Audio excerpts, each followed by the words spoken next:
Hola, hola, buenos días, buenas tardes a la hora que nos estén viendo.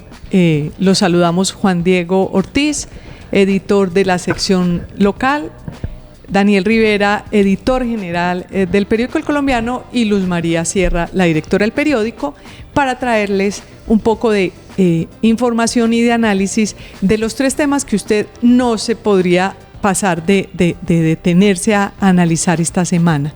Pero bueno, antes de empezar, Juan Diego, lo vi, ¿cómo así que ahora para ir al estadio toca ir hasta Pereira?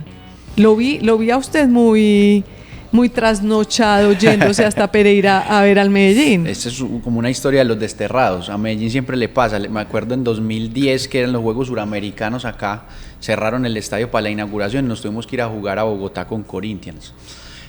Bueno, Luzma, sí. Usted dice nos toca ir a jugar a Bogotá como si usted pues estuvo. Yo pertenezco. Exactamente. A la única colectividad que pertenezco, Luzma, es a esa, nada más. Pero esta del Medellín es que me impresionó, y puse el tema porque es que me impresionó la cantidad de gente que se fue de la ciudad para ir a ver al Medellín en Pereira. 14.000 personas fue. La asistencia fueron 14.500 personas. ¿Y eso cuántos buses son? ¿Eso cuántos buses son? No, habían 80 de la Resistencia Norte, que es la barra organizada, pero el resto eran motos, busetas particulares. En el regreso había un medio de un aguacero y un montón de gente con las banderitas tapándose en la moto. Hay mucho amor, pegados de nada estamos, es amor puro, nada más. No, pero bueno, les fue bien. Sí, fue muy entretenido. Valió la pena, es decir, el viaje valió la pena. Lo que pasa es que uno con el Medellín tiene que disfrutar mucho cada etapa, entonces nosotros nos la gozamos en el camino yéndonos, escuchando musiquita y tranquilos. Hay que disfrutar porque sin uno nunca sabe. Mucho, sin esperar mucho. Oíste, Juan Diego, pero ¿por qué les tocó viajar? ¿Qué pasó con el Atanasio? El Atanasio está todo este mes cerrado porque se lo tuvieron que entregar a la FIFA para el Mundial Sub-20, entonces Medellín tenía Sub-20 femenino, entonces los estadios están cerrados. Es un poco extraño de nuestro fútbol colombiano que suspende. Aquí hay un problema, si no puede haber un evento. Y es un desorden tremendo porque hay equipos que llevan 20 días sin jugar en la liga. Bueno, es un despelote tremendo, entonces por eso nos tocó ir para Pereira, que es nuestra casa, nuestra segunda casa. Ya hemos jugado varias veces ya. Bueno, entonces nos fue bien. Esta deportiva introducción para hacerle fuerza al Medellín en esa Copa Suramericana, que quede campeón. Yo creo que va a quedar campeón. Guarde esta grabación, va a quedar campeón. Anulo mufa.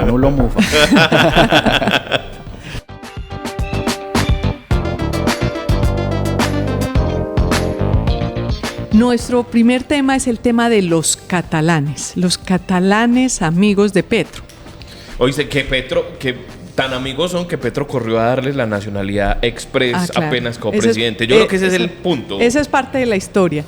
En realidad no son dos, sino que son cuatro, pero los que se han hecho más famosos son dos, que son Javier Vendrell, que no se dice Javier Vendrell, sino Xavier como Vendrell, cuando le jugaban dicen los Xavi en el Barcelona. Xavi del Barcelona. Exacto.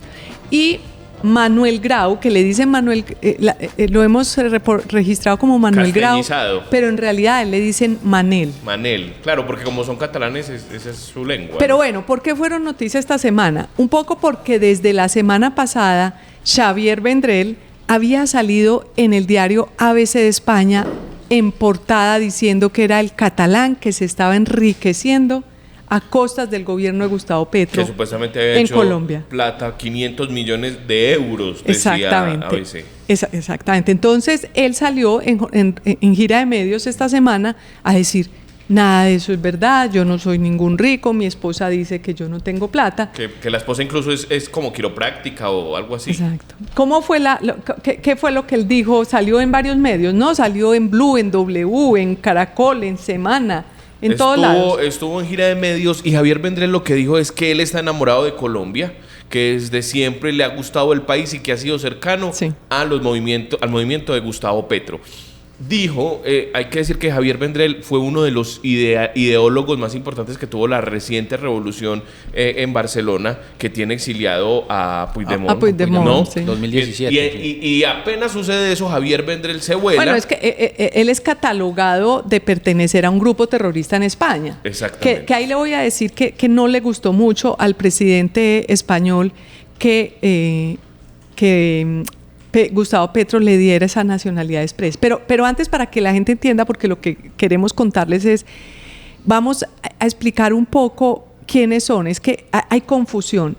En efecto, en realidad el jefe de los catalanes es Manel Grau. Que es el que mueve la plata. Porque es el de la plata, es el de los negocios. Y Xavier Vendrell es el como el que maneja, el político, el jefe ideólogo. de los bodegueros, el que maneja las barras bravas del petrismo, el que está organizando todo, tratando de organizar toda una organización política estudiantil. Mire, Xavier Vendrell, es que todo esto lo conversé con dos personas muy cercanas, tanto a la campaña de Gustavo Petro como a la familia Petro. Entonces, me han contado que durante la campaña Xavier Vendrell era prácticamente el jefe de esto que nosotros conocemos como primera línea, que son todos estos jóvenes. Es más, se reunían en una casa en la 7ª con 48, podemos ver una foto donde hay un gran mural de Verónica Alcocer y de la vicepresidenta Francia Márquez, y entonces estos muchachos no se podían, me contaron, no se podían contratar en la campaña porque tenían todos antecedentes penales, porque todos habían sido los del estallido social. Entonces, los mismos del estallido social luego se fueron a ser los bodegueros de la campaña, y luego también se convirtieron en los testigos electorales. Es decir, es todo este grupo que ahora, entre otros, está Moisés Ninco, por ejemplo. Los que Guanúmen y Moisés Ninco, que son hoy embajadores nuestros, uno en Chile y otro en México, aunque demandaba su embajada, pues eran parte de todo este grupo que manejaba Xavier Vendrell. Entonces, y coincide con lo que él dijo en Blue Radio, claro, en la W, y en la W también. Porque él lo que dice, yo soy es un político y yo lo que vengo es aquí a mover la dignidad, el tema de la dignidad agropecuaria, y es decir, coincide con toda su filosofía, pero con un espíritu muy de esto que hizo en Barcelona, digamos de guerra de guerrillas digital. Exacta, es más o menos, tiene un espíritu medio insurrecto, medio de pelea, medio de lucha, medio de convocar estos grupos. Entonces ese es Xavier Vendrell. Entonces mucho de lo que dice Xavier Vendrell es probablemente, yo no sé, Santiago, Ángel, si desde allá, desde Bogotá, tienes algo que... Pero antes de que entre Santiago, yo quería aclarar una cosa, y es, nosotros estamos escuchando de Xavier Vendrell ahora en el gobierno de Gustavo Petro. Lo cierto es que él sí estuvo detrás del estallido social, porque él está haciendo negocios en Colombia desde antes, desde 2020. Uno de sus escándalos es esta Torre Barcelona, que era una torre para alquilarle a estudiantes. Yo les pregunté, en 2020. Yo le pregunté a estas personas que cómo se habían conocido. Y ellos me dijeron que ellos, Xavier Vendrell y Manel Grau, construyeron la Torre Barcelona en la administración, en la alcaldía de Gustavo Petro, y que desde ahí hicieron empatía, pero que básicamente han sido muy amigos de Verónica Alcocer. Tan amigos de Verónica Alcocer que el tercer catalán es Eva Ferrer. Eva Ferrer vivió en la casa de los Petro en Chía. Cuando Eva Ferrer llega, vive varios meses ahí. Luego se va de allí porque llegó, entiendo, Sofía Petro con su novio, con su esposo, entonces le tocó irse, pero eran tan amigos ese vínculo. Alguien decía que le habían puesto a Eva Ferrer a Verónica para un poco tener todo muy controlado, Manel Grau, en esta situación. Entonces sí, se conocen desde hace mucho tiempo, por eso cuando gana la presidencia lo primero que piden es esta nacionalización express, por los problemas legales que tenía Xavier Vendrell. Es decir, es que si Petro no le da la nacionalidad expresa a Xavier Vendrell lo habrían podido detener. Claro, y entiendo, estas mismas personas me dicen que eso no le gustó al presidente español, que Gustavo Petro le diera esa nacionalidad. Justo en la entrevista que le hizo Daniel Coronel para la W Radio, él decía, no, yo presento con mucho orgullo mi pasaporte colombiano en todas las... cuando llego a cualquier país del mundo, porque es que yo me siento colombiano. Pues claro, ¿cómo no va a presentar el pasaporte colombiano si en España está metido en todos los líos judiciales? Entonces no es que se sienta muy colombiano, ¿no? Y nos iba a hablar Santiago. Sí, no sé si Santiago tenía algo que sumarle al tema. Luz María, no, sí, pues que Y igual con la defensa que hizo estratégicamente en los medios de comunicación esta semana, quedaron muchas preguntas y algunas contradicciones evidentes. Él, por ejemplo, no explicó muy bien cuál fue su papel real en la contratación que hizo la campaña para los testigos electorales, y ese es uno de los asuntos de revisión y de indagación del Consejo Nacional Electoral, que ha dicho en la ponencia de los magistrados investigadores que es una irregularidad porque no fueron totalmente reportados esos gastos. Claro, porque se supone que a cada uno de esos testigos electorales les pagaron al menos 60.000 pesos y eran cientos de miles testigos electorales, y él dijo que a ninguno le habían pagado, como si la gente pues trabajara así. Y él también dijo que no había recibido pago de la campaña, sino que le había pagado una empresa tercera. Pero además aparte, que no estaba reportado los gastos. Claro, la campaña le pagó a la empresa, y cuando le preguntaron el nombre de la empresa, él dijo que no tenía podía, contrato de confidencialidad. tenía confidencialidad. Pero luego, además, la unidad investigativa del Tiempo publicó que en efecto él sí tuvo un contrato por 45 millones de pesos el año pasado, pagado por la Casa de Nariño, 1, 2, y después publicó cómo él cita reuniones de la Casa de Nariño con gobernadores. Es decir, lo que se demuestra es que Xavier Vendrell no contó la verdad en esas entrevistas. Él tiene una capacidad una locuacidad que le permite hacer parecer todo muy bien, pero volviendo a mencionar a la unidad investigativa del Tiempo, sacó también un video en el cual muestra que convocó, que este señor Xavier Vendrell, que dice que él solamente es un enamorado de Colombia y que quiere ayudarle al el Leonel Álvarez de la política prácticamente, un tierno de la política. Que él lo que hizo fue, convocó, pues están las pruebas de cómo convocó a una reunión a gobernadores a nombre del gobierno, no había nadie más del gobierno, estaba él, para desarrollar proyectos como el tren del Meta o el tren de los Llanos, alguna cosa parecida, que por supuesto son proyectos muy interesantes y ojalá se hicieran, pero ¿qué hace un privado a título privado convocando actores del gubernamentales a nombre del gobierno? Luzma, y lo que pasó con ISA también. Pero entonces, exactamente, pero ahí va. Antes de todo, yo quiero hacer una cosa.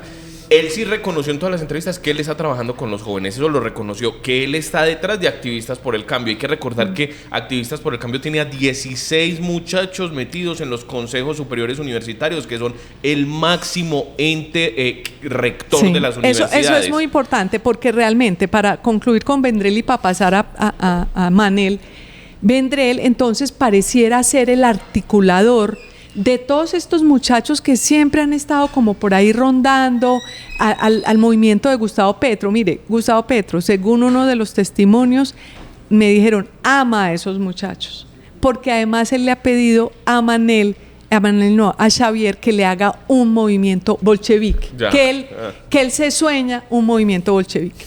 Y entonces el Manel hizo esto en Barcelona, hizo los desórdenes en Barcelona, apoyado por los rusos, también apoyó el estallido social, también apoyado por los rusos, y de pronto ahora entonces no solamente hizo bodegas en redes sociales, no solamente hizo testigos electorales, sino con ellos mismos está metiéndose en las universidades y también hace todo tipo de protestas como las que vimos en la Corte Suprema de Justicia. Y para cerrar ahí el moño, recuerdan que en campaña, cuando el presidente, entonces candidato Gustavo Petro, daba una respuesta muy dura a sus contrincantes, aparecían videos de bodegas, Petro peinando a no sé quién, y esa era la expresión, peinando. Pues bien, después de las entrevistas que dio esta semana Xavier Vendrell, aparecieron bodegas de gente diciendo Xavier Vendrell peinando a los periodistas de no sé dónde. Sí, claro, ¿no? Es que son esas bodegas que además entiendo que las manejaba también, que había un especialista, Nano, que también era catalán, que era el cuarto de los 4 que le había hablado, pero de ese no vamos a hablar mucho hoy, pero el tema es que tenían trabajo en Miami, que fue Xavier Vendrell y su equipo el que sacó a relucir el video en Miami del otro candidato de Rodolfo Hernández. Exactamente, que ellos fueron los que movieron esto. Pero volviendo a lo de Isa, que recordabas tú el tema de que uno de los catalanes... Claro, porque acá hemos escuchado del otro catalán, de Manuel Grau, por el tema de todo lo que hemos contado, del contrato de Envarias, de carga lateral y todo el direccionamiento que hubo con un contrato de más de 200.000 millones.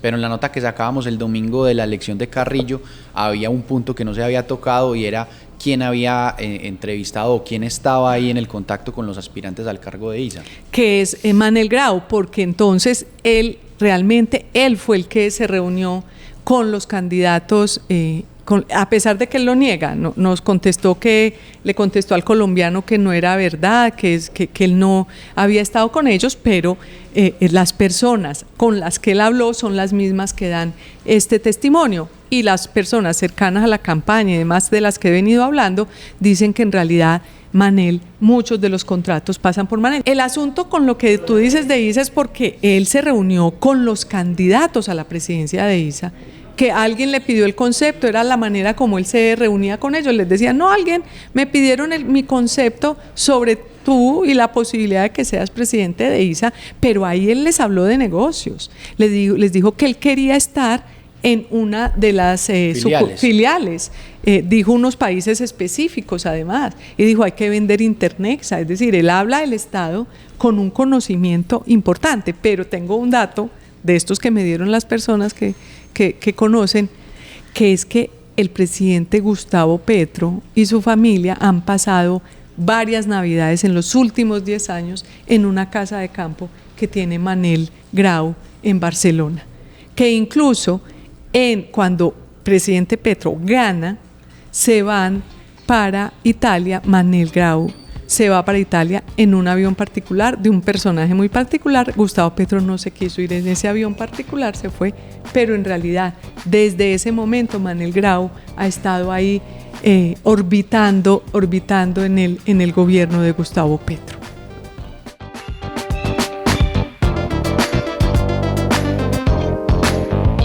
Oiga, ¿cuándo se le vence su pasaporte, Daniel? Entiendo que se le vence ya casi. Se me vence como a principios del otro año. Estoy muy preocupado porque tienen embolatadita esa contratación.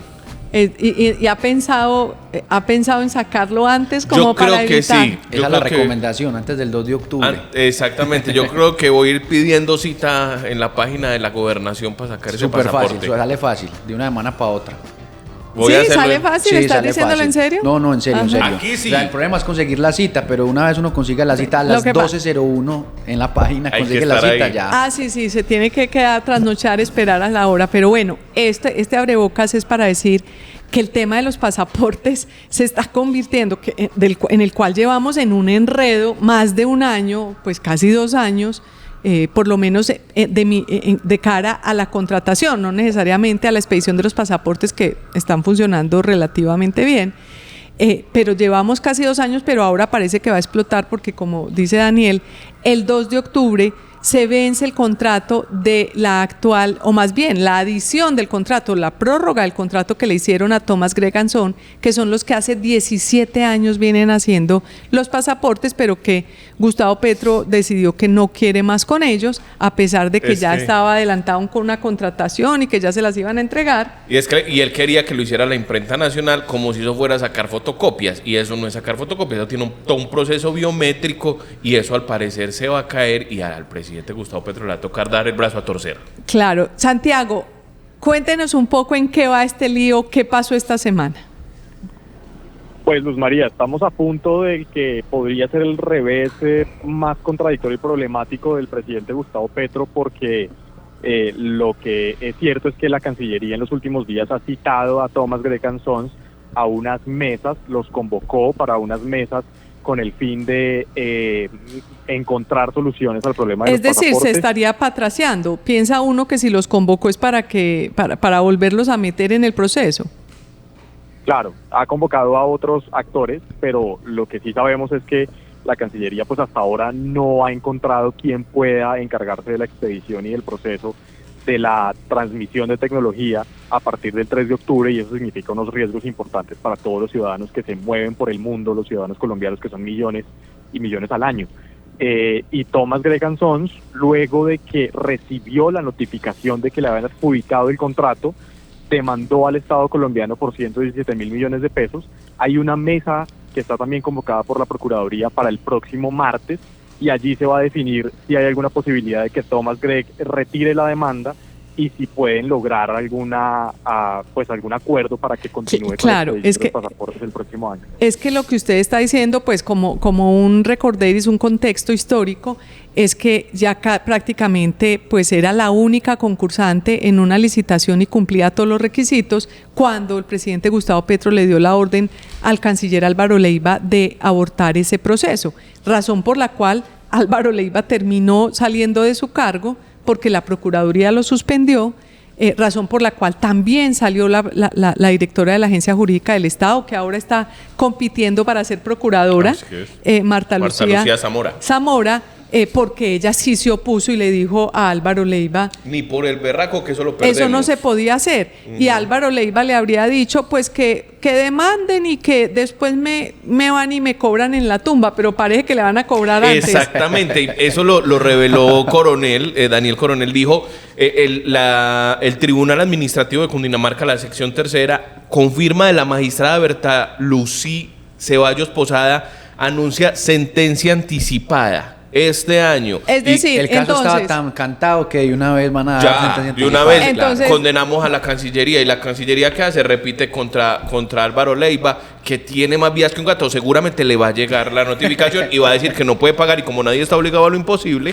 Entonces, bueno, vamos a ver, a no ser que sea por esto, que entonces es por lo cual están convocando a Thomas Gregg Anson de nuevo a una mesa a conciliar para antes que no haya sentencia, demanda, claro, para que no le toque sacar la platica antes de su muerte al porque doctor sería Álvaro además Leiva. Un escándalo, además que esto demuestra el talante del presidente Gustavo Petro cuando se le mete en la cabeza y se obceca con la idea de cambiar un contratista. Claro. Sin o sea, está bien, usted quiere cambiar a ese contratista, haga el plan, haga la licitación, no busque pelea, pero no, busca la pelea, los trata de corruptos como ha hecho en su Twitter, y ahora que le va a tocar quedarse callado. Pero además es que esta semana nos topamos con una cosa que tiene una pinta medio de escándalo, y es que la teoría de Gustavo Petro y lo que le pidió a Leiva y lo que Murillo, el nuevo canciller, ha repetido es que se quiere que lo haga, que esta identidad la haga una entidad pública, en este caso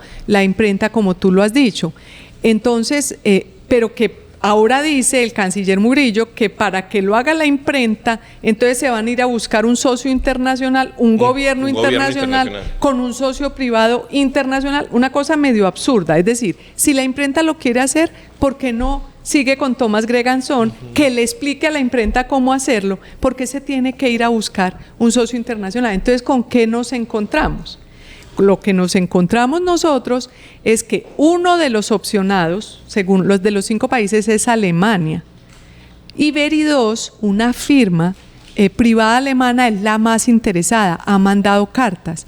Y resulta que Veridos, uno de los dueños de Veridos, es una firma que es la que permitió en 2006 al chavismo, al presidente Hugo Chávez, hacer todo el tema de pasaportes con Cuba. Cuba tenía el software, Veridos daba la cara, los imprimía y pues finalmente estaban conectados Cuba y Venezuela en esa tarea de manejar los pasaportes, la identidad de todos. Entonces, una vez publicamos eso, que es realmente un escándalo, hay una firma que participó de la elaboración de los pasaportes de Venezuela relacionada con Cuba. Esto se destapó en los Panama Papers, todo eso está documentado. Esa misma firma es la que está ahora interesado, y por eso están haciendo todo esto, toda esta elaboración de que se trata de que una entidad nuestra sea apoyada por un gobierno extranjero y por una sociedad. Es el mismo formato que utilizaron en ese momento.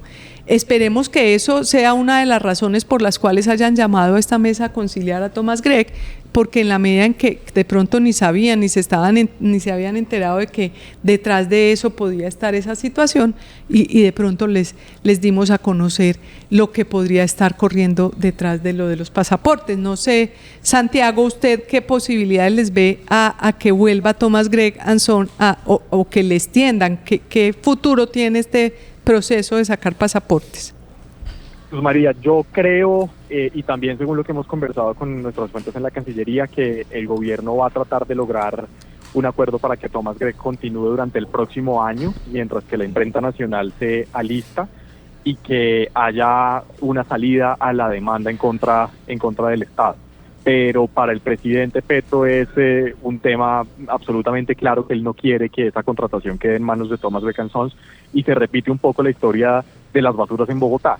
Él le quitó la contratación a unas firmas privadas, no funcionó el modelo estatal y luego al final tuvo que volver a pedirle la ayuda a esas firmas privadas. Me acuerdo, era parecido, y en ese momento él señalaba con dedo acusador, entre otros, a William Vélez, que era uno de los empresarios que recogía las basuras en Bogotá, y luego fue a William Vélez al que le tocó irle a pedir cacao para que le siguiera recogiendo las basuras en Bogotá.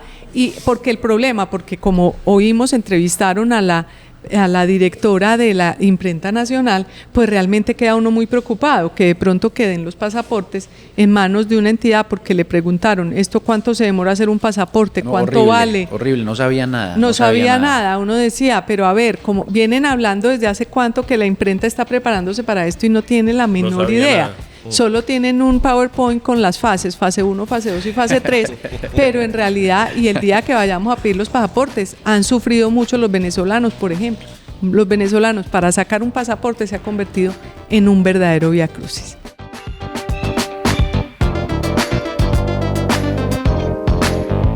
Bueno, y otro tema muy importante esta semana, y una gran noticia para todos en Antioquia, es el que empezaron las obras de la segunda, ¿cómo se le llama eso? No es segunda calzada. Es segunda etapa del túnel, porque tiene varios componentes. El segundo tubo del túnel. Eso, hay varios componentes, entonces como la segunda fase, la ampliación del túnel de Oriente. De Oriente, para poder ir al aeropuerto, porque colapsó, es decir, el éxito del túnel que usamos y que nos agiliza mucho la llegada al aeropuerto, pues uno muchas veces, esta semana por ejemplo, el domingo estaba cerrado porque a veces la gente se accidenta y entonces se tapa.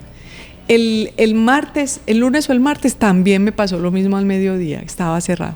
Y entonces, en buena hora, pienso yo, la alcaldía y la gobernación sí, decidió ya empezar un proyecto que estaba previsto para ¿cuándo? Cuéntenos un poco de todo esto. Sí, es un éxito rotundo lo que ha obtenido, los números que tiene la conexión túnel de Oriente, porque estas obras iban a empezar en 2032, estaban previstas que el crecimiento del tráfico llegara en 2032 a los números que tenemos desde el año pasado, que son alrededor de 29.000, 31.000 carros diarios. La conexión empezó con 12, con 15.000, empezó en 2019 y después de la pandemia tuvo un crecimiento vertiginoso que llegó a 30, 35.000 carros, cifras que se esperaban en 2032. Por eso se anticipa la obra, que la obra son varios componentes. El segundo túnel ya está excavado.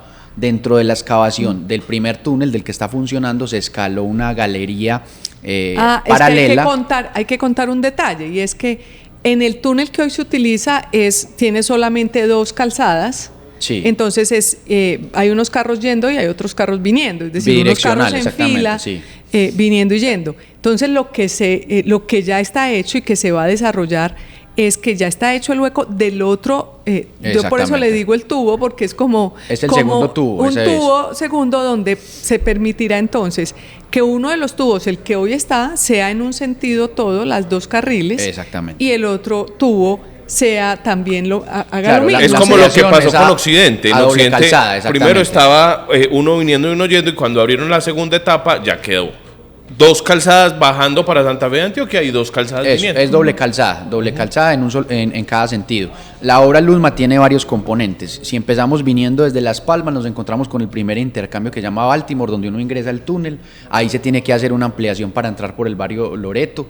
El que sí se tiene que excavar es el primer túnel. El primer túnel se llama el túnel Seminario, que es un túnel de 780 metros. Ese sí se tiene que hacer otro túnel, pero es un túnel pequeño, pues de 800 metros. ¿Y cuánto se está pensando que se demore toda esta construcción? 3 años y medio. 3 años y medio, es decir, estamos en 2024, para el 2028 debe estar. Sí, entonces ahí se construye el segundo túnel. Digamos que la obra más robusta es la vía cielo abierto que hay entre los dos túneles, entre el primero de Santa Elena, el primero seminario, el pequeño, y el tubo grande, el tubo de Santa Elena. Eso es un viaducto que se tienen que hacer de 1.5 kilómetros porque son los que van pegados a la montaña. Hay que recordarle a todos los que nos escuchan, es un túnel de 10 kilómetros, el principal. El otro del cual usted está hablando, pues es más pequeño y también sí, ese es el que hay que hacer, pero el que está excavado y que es el de 10 kilómetros. Sí, 8.4. Que eso es un lodazal, ¿no? Ahí se ven las fotos. Digamos, ese se utiliza ahora, el que está excavado, como galería de rescate. Si hay algún problema adentro, eso tiene conexiones cada ciertos kilómetros para conectarse con el principal y sacar las ambulancias y todo. Y un tema que sí sería de orden nacional es el tema de la financiación. Esto lo financia la Gobernación de Antioquia con recursos de la Gobernación de Antioquia. Digamos, privados. Es siempre un equívoco de que esta es una obra que estaba en el paquete 4G, no, esto no tiene nada que ver con eso, esto es una obra concesionada por la Gobernación. Empezó en 2015, que hubo pues una batalla legal incluso desde la gobernación de Sergio Fajardo por los permisos ambientales. La obra se concesionó a un grupo de firmas, la mayoría antioqueñas, estaba ahí el Cóndor, y construyó la vía. Una vez la vía estuvo en operación, la compró en su mayoría Odinsa, que hace parte del grupo Argos. Entonces es un contrato concesionado, anexan otro paquete de años de explotación y el privado pone 1.26 billones que cuesta toda esta ampliación. Entonces pues esto vale la pena decirlo, no tiene plata pública. Porque el jueves que estuvieron reunidos los gobernadores con el presidente Gustavo Petro, el gobernador de Antioquia contó en un video que él aprovechó la oportunidad para explicarle al presidente Gustavo Petro que lo que él ha venido diciendo en los últimos años, de que la plata de las 4G, que la plata de las vigencias futuras se ha ido a pagar vías como esta del túnel que conecta, según él, a los ricos del poblado con los ricos de Oriente. El gobernador le dijo: no, presidente, eso no es verdad, esa plata no ha sido dinero de la nación, esa plata es como usted lo acaba de explicar, vía concesión. Una vía concesión de parte de la Gobernación de Antioquia. El gobierno nacional en realidad no ha tenido nada que ver ahí.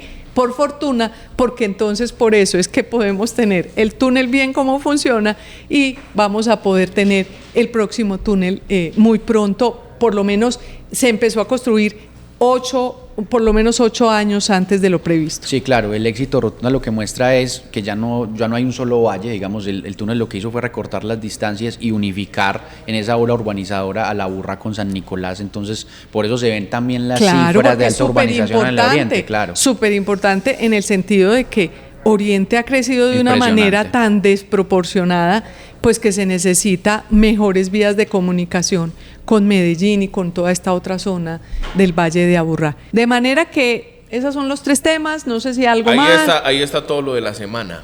Todo lo de la semana, lo más destacado. Luzma, como para terminar con un tema amable, estuviste en esta conferencia que dio Jane Goodall, ¿no? Goodall, sí, la mujer, esta mujer que habla con los chimpancés, extraordinaria, es decir, realmente ella es un testimonio de lo extraordinario que es todo su mensaje. Tiene 90 años. Viaja 360 días al año por el mundo. Ella misma carga su maleta.